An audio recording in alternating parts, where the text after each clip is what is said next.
If you're like me, then most likely an almost $200,000 Range Rover like this one is out of the question. You'd have to get a second mortgage on your house just to be able to afford this SUV. Although, it does feel a bit like a house on the inside. More on that later.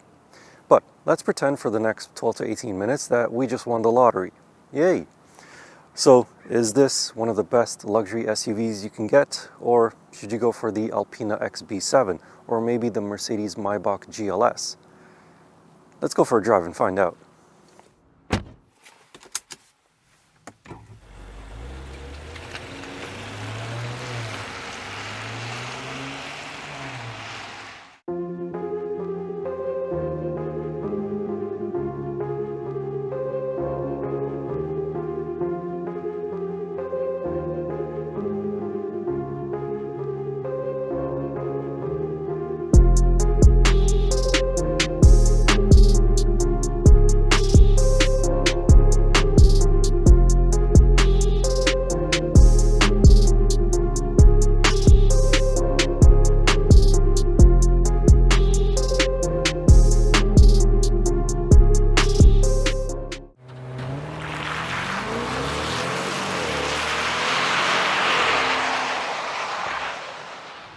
So this is a very heavy SUV. It weighs just over 2.5 tons, metric tons that is, so that's almost 6,000 pounds. And you really do feel the weight when you go around corners in this SUV. Although it does have air suspension and when you switch it into dynamic mode it does firm up, it still is a lot of mass for this suspension to try and control.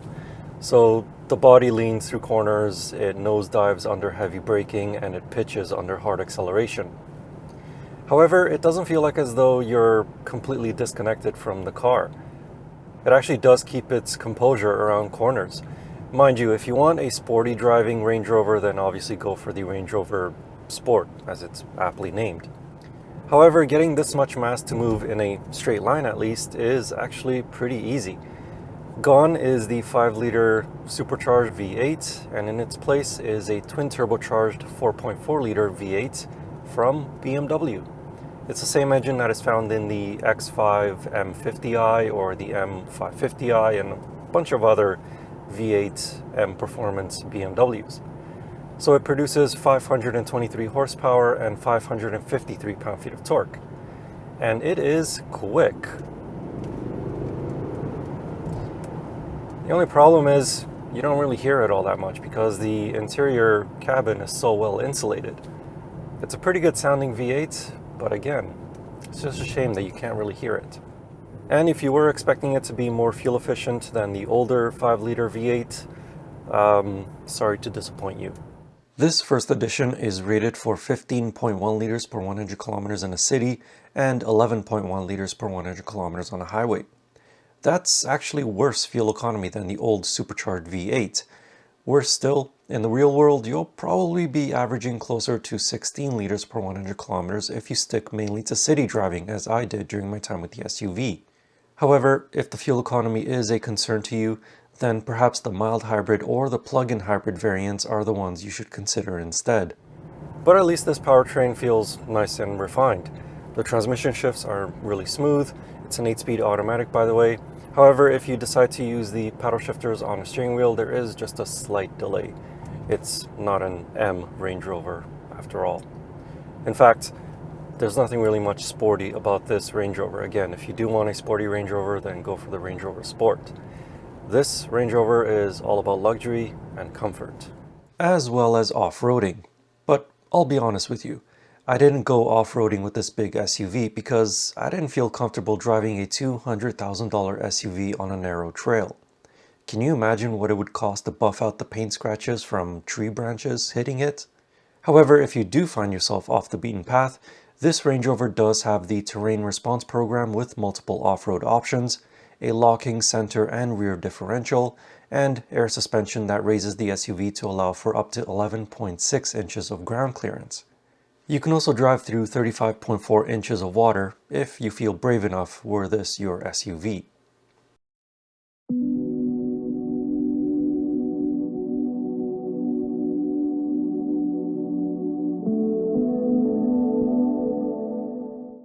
Back on paved roads, the Range Rover First Edition is the second most comfortable vehicle I've been in.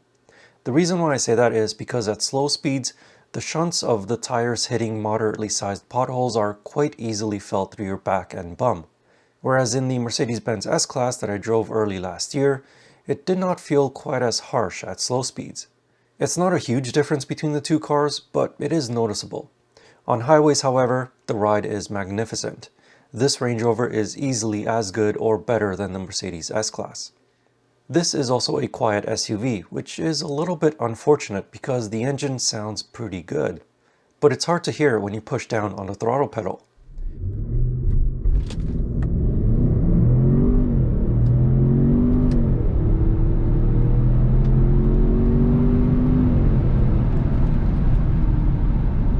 However, this SUV is about luxury first and foremost. On highways, there is a bit of road noise and wind noise that can be heard, but it is much less than in other luxury SUVs. As for vibrations, the engine is smooth except when the auto start-stop system restarts it. You can easily notice that. As one would expect, the front occupants have a lot of space. At 6'4", there wasn't a comfortable position that I couldn't find. The seating position is also quite high up, so the Range Rover provides good visibility. The back seats are not quite as spacious when they are in their normal positions. Having said that, although my knees touch the back of the front seat behind my driving position, I don't feel too squished. Headroom is okay in those back seats. In the trunk, the power liftgate is a split design which allows for more versatility as well as a place for you to sit. The trunk itself allows for 1,153 liters of space. There are controls on the side of the trunk to lower the rear portion of the SUV for easier loading and unloading.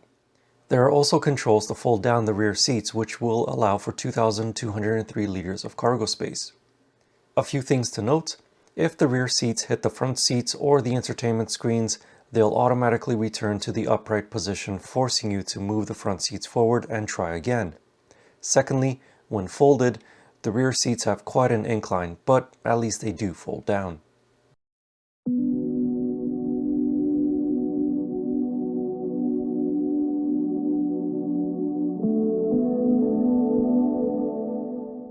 This being a first edition, which presumably means that it'll only be available for the 2022 model year, the Land Rover Range Rover has a lot of features on it, which gives it a price that is as big as the SUV itself.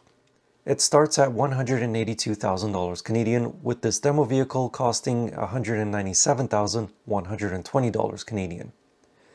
Unfortunately, with it being 2023 at the time of filming this video, Land Rover USA has removed this trim from their website. So the closest trim to this would be the Range Rover Autobiography with the V8 and standard wheelbase, which starts at $166,000 US and would be similarly equipped to about $175,600 US. So what sort of features does the Range Rover First Edition have for the almost $200,000 price tag? Well, you do get the usual luxury stuff like leather upholstery, heated, ventilated, and massaging front seats, heated steering wheel, automatic climate control, head-up display, panoramic sunroof, wireless Apple CarPlay and wireless Android Auto, surround view cameras, just the usual luxury gadgets that you would expect from a car like this. However, I want to highlight some of the not so common gadgets that come with this first edition. In fact, there's so many of them that I actually had to write down a list. Hopefully I didn't forget anything, but if I did forget to mention something in this video, hopefully I would have remembered it for my written review. So if you are interested, check out this video description for a link to that. But let's start things off with the surround view cameras. The image is crisp and clear, and the cameras record a little bit ahead and behind the vehicle. So you actually have a see-through vehicle as you drive over a certain piece of road. And of course there are multiple views that you can choose from, and there's also a 3D view. Since we are on the topic of parking and maneuvering at slow speeds, this Range Rover does have the ability to find a parking spot and park into it, but it also has the ability to park, or rather move out of a parking spot. So if it's a really tight parking lot and you don't feel all that comfortable maneuvering this big SUV around it, then you can just tell it to exit the parking spot. And it's actually pretty maneuverable because the Range Rover has standard rear wheel steering, so it makes maneuvering this big SUV much easier. Next, this Range Rover does have air suspension, and it does raise or lower depending on whether you have it in off-road mode.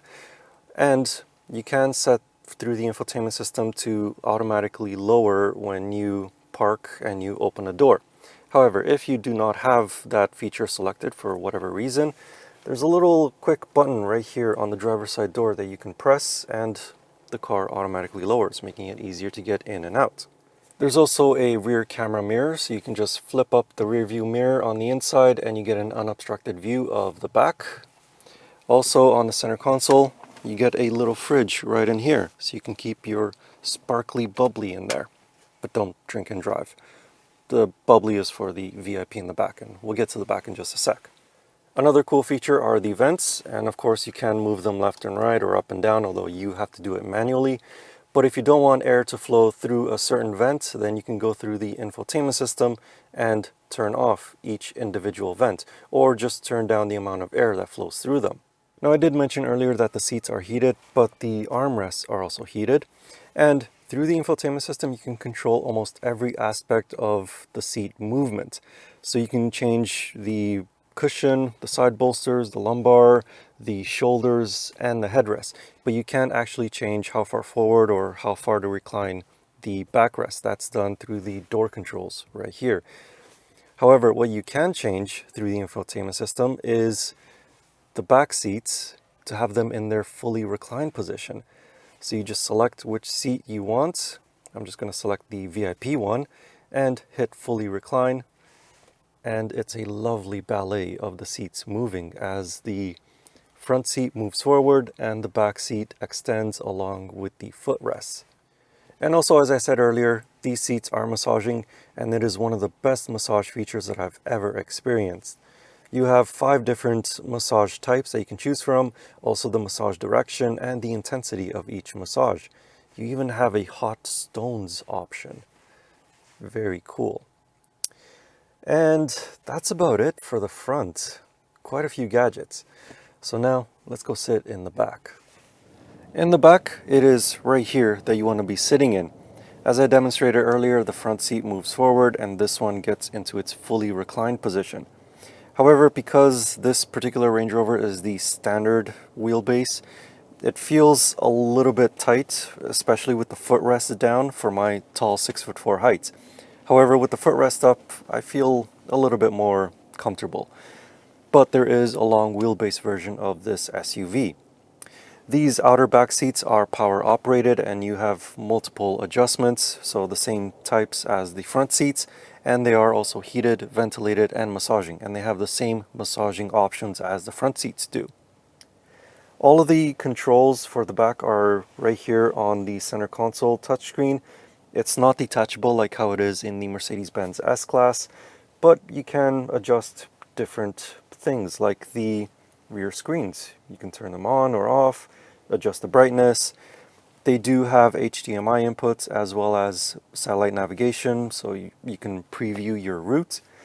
There are also blinds, so you can control the panoramic sunroof blind and also the side window blinds, or peasant blockers as some other people like to call them.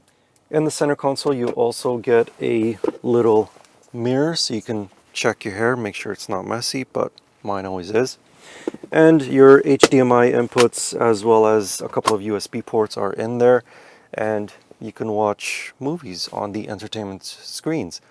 And also this center armrest is power operated, so you don't have to do any sort of manual labor. In fact, you don't need to do any sort of manual labor at all in this vehicle. Pretty much everything is power controlled.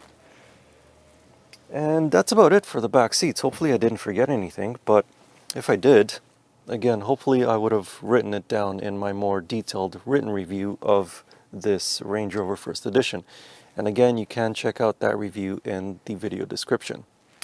Now, if you'll excuse me, I'd like to relax a bit. While I'm relaxing in the back, let's quickly talk about the exterior design. It has a minimalist look with smooth flowing lines. It's shaped almost like a teardrop, a very big teardrop that is. The exhaust pipes are well hidden, as are the taillights, which are only visible once they are on or the brake pedal is depressed. My small complaint is that the exterior mirrors are a little small for such a big SUV. This new generation Range Rover has every available safety and driver aid as standard except for the parking assist feature. All of the safety features work in the background as you drive along, and the driver assists, such as the lane centering on highways, work as they were designed to.